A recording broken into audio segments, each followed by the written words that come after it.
लाखों करोड़ों सालों से हमारी पृथ्वी अंतरिक्ष में अपना अस्तित्व बनाए हुए है। इस दौरान समय समय पर धरती पर कई जीवों ने राज किया, लेकिन सभी में इंसानी सभ्यता ही एक ऐसी प्रजाति रही जो वक्त के साथ खुद को पूरी तरह विकसित करने में सफल रही। हम सभी जानते हैं कि इंसान का जो स्वरूप आज हम देखते हैं वो शुरुआती दौर में ऐसा नहीं था। मानव विकास की कहानी आज से लगभग 20 मिलियन साल पहले तब शुरू हुई जब होमो सेपियंस और चिंपैंजी का वंश एक दूसरे से अलग हो गया। हालांकि चिंपैंजी को इंसान के पहले पूर्वज के रूप में देखा जाता है, लेकिन हमें इवॉल्व होने में कई लाखों सालों का समय लगा और इसी बीच मानव प्रजाति के कई पूर्वज रहे जिनके बारे में शायद आपको जानकारी न हो। आज की हमारी ये वीडियो ह्यूमन ओरिजिन और पुराने पूर्वजों की कहानी बयां करती है और बताती है कि ह्यूमन का एवोल्यूशन कैसे हुआ। तो चलिए शुरू करते हैं। प्रोकॉन्सुल हेस्लोनी। ह्यूमन एवोल्यूशन की शुरुआत हुई आज से 20 मिलियन साल पहले, जब अफ्रीका में फल खाने वाले प्रोकॉन्सुल हेस्लोनी जीवों का विकास हुआ। पेड़ों पर उछल कूद करने वाले ये जीव फल फूल खाकर अपना गुजारा करते थे। इनका आकार एक दूसरे से काफी अलग था क्योंकि ये मैमोसेट्स और गोरिल्ला जैसे अलग अलग प्रजातियों से ताल्लुकात रखते थे। पेड़ों पर अपना बसेरा बनाने वाले इन जीवों के सतह पर होने वाली एक्टिविटीज से कोई लेना देना नहीं था। ये 4 पैरों पर चलते थे। इनके ऊपरी और निचले लिम्स समान आकार के थे और ये काफी कुछ आधुनिक मकाओ के जैसे दिखाई देते थे।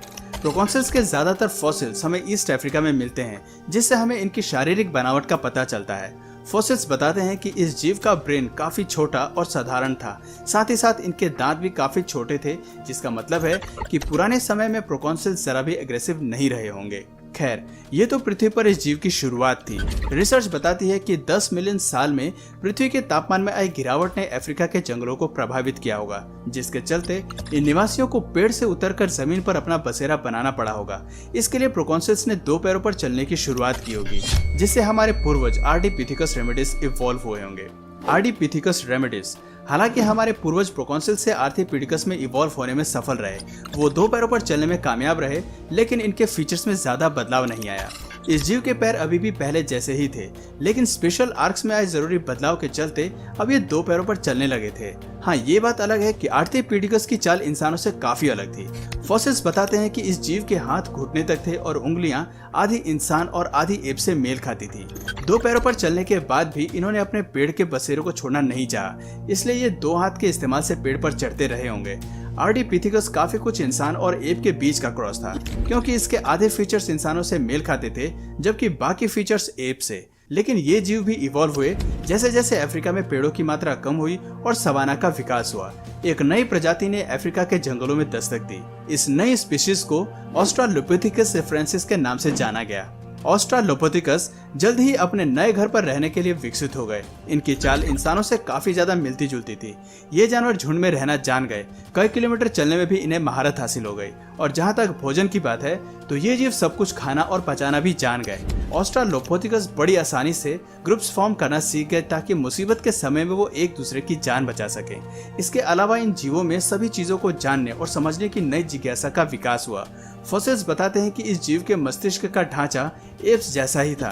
पहली नजर में देखकर इसमें इंसानों के फीचर्स का पता लगाना मुश्किल है, लेकिन ध्यान से देखने पर हमें पता लगता है कि स्कल्स में मस्तिष्क का आकार पहले से बड़ा है और कैनी टीथ का आकार पहले से भी छोटा हो गया है। खैर, 3 मिलियन साल पहले ऑस्ट्रालोपिथेकस भी इवॉल्व हुए और इंसानों की पहली प्रजाति ने धरती पर अपना कदम रखा।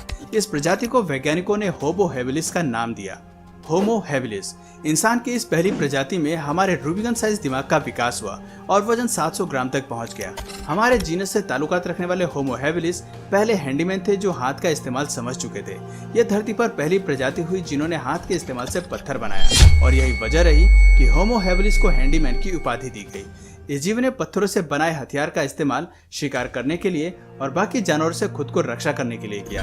आप समझ सकते हैं कि होमो हैबिलिस इंसानों की तरह दिमाग का इस्तेमाल करना जान गए थे।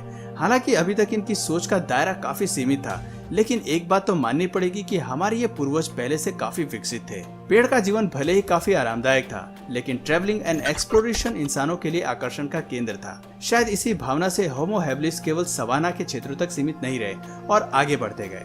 हालांकि दुनिया में खुद को जीवित रखना पेचीदा था, लेकिन ब्रेन इंटेलिजेंस हर मुश्किल का समाधान ढूंढने के लिए काफी था।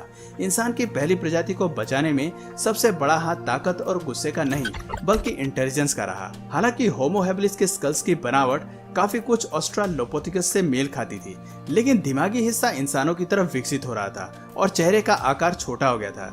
ये इनके इवोल्यूशन की कमाल की खबर थी। करीब 1.5 मिलियन साल पहले एक नई स्पीशीज ने पृथ्वी पर दस्तक दी। ये स्पीशीज होमो हैबिलिस की एडवांस वर्जन थी, जिसका नाम था होमो एर्गेस्टर। होमो एर्गेस्टर धरती पर अब तक वो समय था जब इंसान के पूर्वज जानवरों से डर कर और संभल कर रहते थे, लेकिन होमो एर्गेस्टर ने इस नियम को बदल डाला और अफ्रीका के सवाना में बाकी जानवरों के लिए खौफ की वजह बन गए। इंसान की इस प्रजाति ने भाले और पत्थर से एडवांस हथियारों का निर्माण करना सीख लिया। कल तक होमो हैबिलिस केवल छोटे जानवरों को अपना भोजन बनाते थे, लेकिन इंसान की इस प्रजाति से अब बड़े जानवर भी सुरक्षित नहीं थे। इंसान अब शिकारी बन चुके थे। हाथी और एंटीलोप्स के जो फॉसिल्स हमें अफ्रीका से मिलते हैं, उससे पता चलता है कि इंसान ने हाथी जैसे जानवरों पर भी भाले और पत्थर से वार करना शुरू कर दिया था। ये फॉसिल्स हमें सबूत देते हैं कि इंसान एवोल्यूशन की एक नई स्टेज पर पहुंच चुका था, जहां जंगलों पर उसने काबू पाना सीख लिया था। ये वही समय था जब हमने आग को खोज निकाला और इसके फायदे को समझ गए।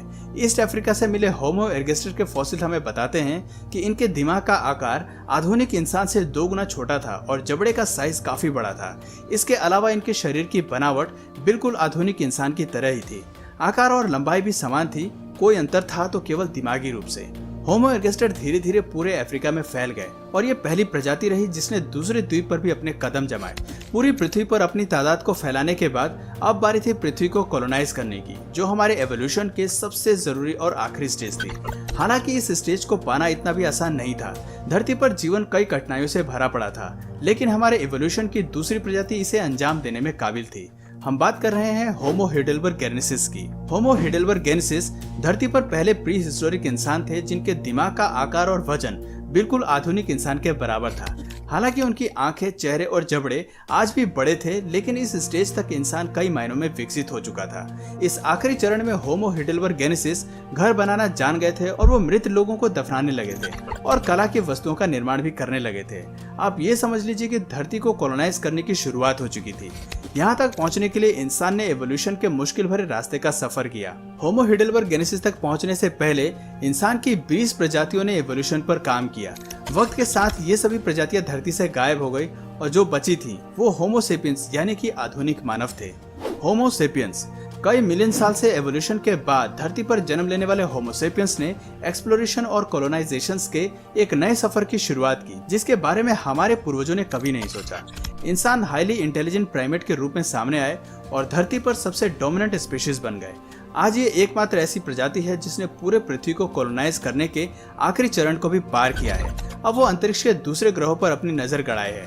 हालांकि आज हम इंसान के एवोल्यूशन की सबसे एडवांस स्टेज हैं, लेकिन वैज्ञानिकों का मानना है कि एवोल्यूशन आज भी जारी है और ह्यूमन स्पीशीज का जीन अभी भी इवॉल्व कर रहा है। ऐसे में रिसर्चर्स मानते हैं कि एवोल्यूशन की अगली स्टेज में हमारा शरीर और हमारा दिमाग हमारे वंशजों के जैसा बिल्कुल नहीं होगा। एनवायरनमेंट के एवोल्यूशन के हिसाब से ही इंसान का शरीर इवॉल्व करेगा, जैसा कि हमेशा से होता आया है। हालांकि असल में अगली स्टेज कैसी होगी, इस बात को लेकर कई अंदाजे लगाए जाते हैं, लेकिन ये देखना दिलचस्प होगा कि मिलियन सालों में एवोल्यूशन की अगली स्टेज इंसान को कहाँ ले जाती है और हमारा भविष्य कितना रोमांचक हो सकता है। तो दोस्तों, आज की वीडियो में बस इतना ही। अगर इस वीडियो से आपको कुछ नया जानने या सीखने को मिला तो प्लीज इस वीडियो को एक लाइक करके इसे अपने फ्रेंड्स और फैमिली में जरूर शेयर करें। और यदि आप इस चैनल पर नए हैं तो प्लीज इस चैनल को सब्सक्राइब करके बेल नोटिफिकेशन आइकन को ऑन कर लीजिए, ताकि हमारे आने वाले वीडियोस आप मिस ना करें। मिलते हैं फिर किसी वीडियो में नए टॉपिक के साथ, तब तक के लिए नमस्कार।